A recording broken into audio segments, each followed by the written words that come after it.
Hi, I'm AD, and today I'm going to talk to you about your hand positioning for lead guitar playing.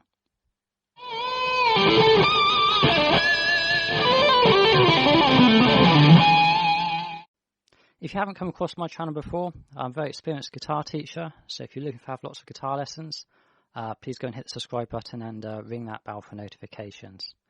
And today I'd like to talk about the concept of hand positioning in the context of the left hand, so your fretting hand today. There are lots of things written about where you should place your left hand for certain techniques, and a lot of it's very contradictory in several books, YouTube lessons and the like. So today what I'd like to talk about is the principles of left hand positioning and how you can use those principles to support the shape and size of your hands, because of course all of us are very different. So I'm going to start off just by talking about the two main positions that we tend to use for lead guitar. There is basically like a bluesy position and more of a stretchy position as well. And this is to do with where we place our hand on the neck.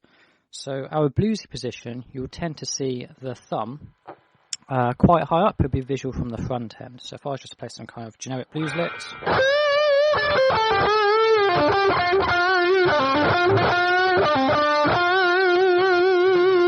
you'll see that the thumb's pretty much visible, and you'll tend to see that the fingers tend to point at a slight angle across the neck. They're not really pointing vertically, they're pointing at an angle.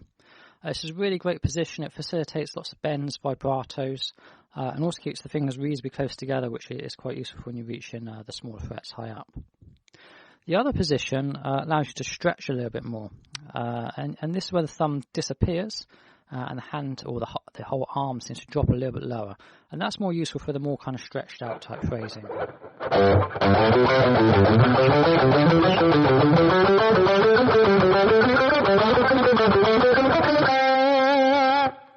So it's a different position. You don't see the thumb so much from the front side.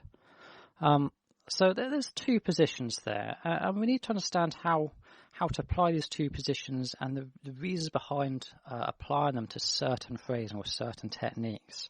Because of course there are lots of techniques, but we still apply it in a variety of ways. Now if you think about the build of your hand and the way it operates, if you needed to have lots of tilt in your hand or rotation, you couldn't have your arm kind of straight up like this, because if you try to tilt it anti-clockwise, it probably won't go very far.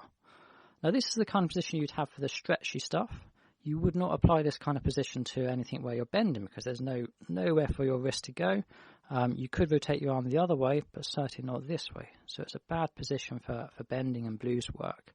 And what you tend to find, people trying to get around that, what they do is they push their wrist up, which is a very poor position indeed, so you don't want to be doing that.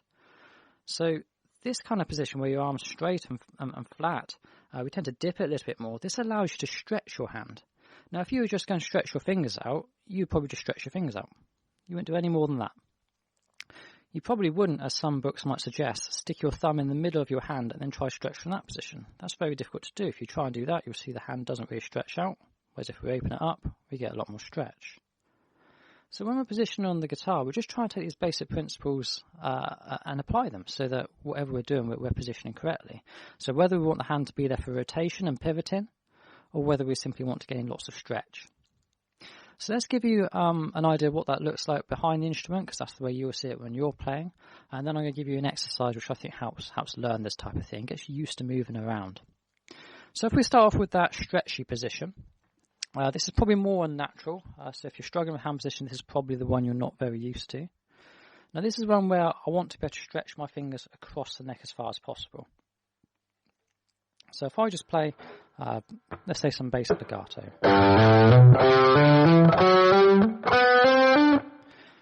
You see that my wrist is dipped here. There's a little bend in my wrist there. It's not up and straight or pushing up over the neck like that. Equally, my shoulder shouldn't be up here. It should be nice and relaxed. That allows me to just literally spread the hand. Okay, so if I'm playing a big winding reaching note, it's quite easy for me to do. And if I watch stretching further,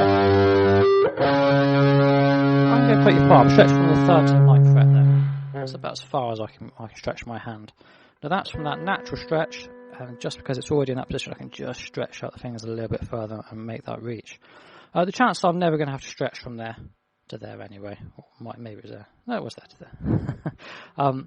But it's there if I require it. So you never really have to stretch your hand that far. It's more about positioning it for comfort.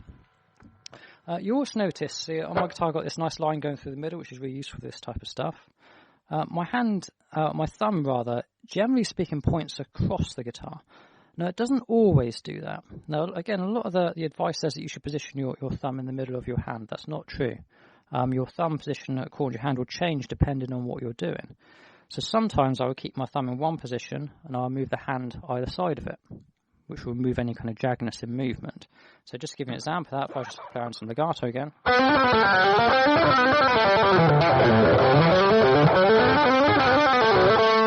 You see that my hand's kind of moving in and around that thumb position.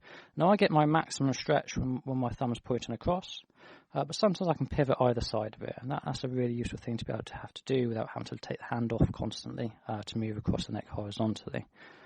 So don't feel like there is one spot for your thumb to be in this case. The idea is that your hand is open and comfortable, it's placed against the neck, and then that allows you to move around from that position, and you can slide back and forth if you really need to. Generally speaking, you're probably going to slide this way and not that way because the friction of your thumb moving that way is a lot harder. The other position is with the thumb over the top, which is the bluesy stuff. And again, there's not one position it stays in, but it's roughly in the same kind of position.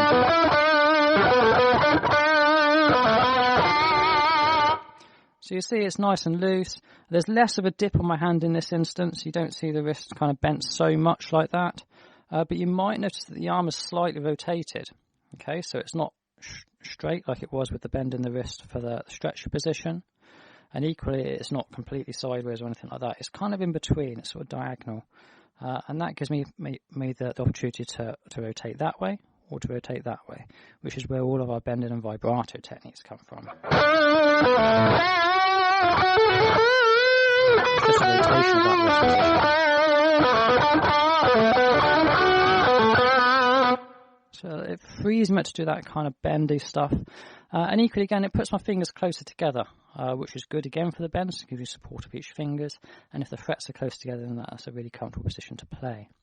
In terms of getting to that position, that is the easiest one to get to. You just make your hand as loose as you possibly can and just chuck it against the neck. Okay, there's no perfect, you need to arch it 90 degrees or anything like that. There's no grip. You should never grip the guitar. There's no guitar position that requires you to grip. You only ever pivot against the guitar. It's just nice and loose and just chuck it against, and that is your blues position. So don't feel like you have to spend a lot of time doing that sort of thing. Now both those positions are fluid, so you wouldn't necessarily just play one or the other. So if it's Zamfir, I'm going to play, let's say some bluesy stuff again. I might start off in that position, but there will still be times where I might need to dip behind to access certain strings or get certain. So you will be chopping and changing between the two, and neither of them are fixed positions, that you're always going to be moving within them. Okay, so don't feel like you have to just do one or the other. Now, a really great exercise to practice this kind of thing is to just take a simple scale position and work between the two. Just make a conscious effort to do something in particular. My favourite one, because most people are familiar with this scale when they start to learn this sort of technique, is to take the first position of your minor pentatonic scale, which is A minor, because you probably know that one. Start it off in a stretchy position. As you get to the finished strings, change into your blues position, and then do the opposite on the way down. Now get you used to transitioning between the two positions. Now the transition isn't a smooth one, it's little jagged movements, and that's what you need to get used to. So this is a great exercise for practicing this. So if I show you from the back, when I start off, my arm is reasonably straight. There's a little bit of a dip in the wrist, okay? It's not straight up against my palm. I'm not pushing my wrist up, never do that. So the wrist is angled away from me. And the thumb's kind of relaxed, roughly pointing down the neck. It's not a precise thing. Again, we're all different shapes and sizes. We also might look slightly differently. The idea is that my hand is open at this point. It's my natural open hand position. I'm placing that against the neck, and I'm starting that position. Now, as I transfer through the strings,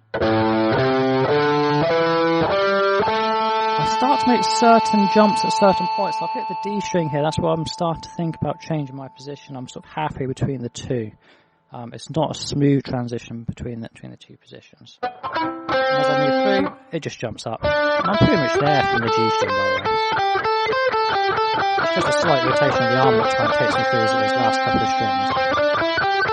As we come back, yeah, exactly the same. I'm probably not thinking about dipping back to the A string this time, so it's not even at the same point within the strings. So that big dip there, and back to the start. So you can exercise this. Now exercise it at a comfortable pace. Don't do this stupidly slowly because we will want to get you used to the momentum of your arm changing. But just a comfortable pace so you're not struggling with the strings you're picking. And just relax your way through it. Now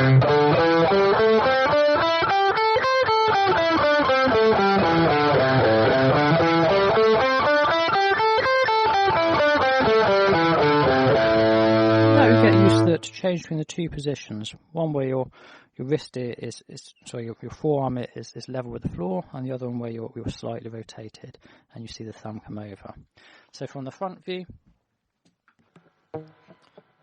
starting in the stretch position, again notice the dip in the wrist. Okay, thumbs on the back there, just relax, spread out, not doing anything particularly special with it. Allows me to play these stretchy notes, so I'm probably going to use my little finger at the top here. So I start coming through, you start seeing my arms already moving. I'm changing position as we're going. My thumb comes over, by the time I'm on the G string it's basically there. And that allows us to play these notes down here. Notice I've gone for my third finger here rather than my little finger. Having this kind of direction on my fingers allows me to reach across with that third finger a little bit easier from this kind of hand shape. Again, something to note, how you position your hand across certain frets when they're closer or further apart. You can use different fingers. And then as I go back, pretty much drops off at the end. Okay, so just again from the full run of that exercise.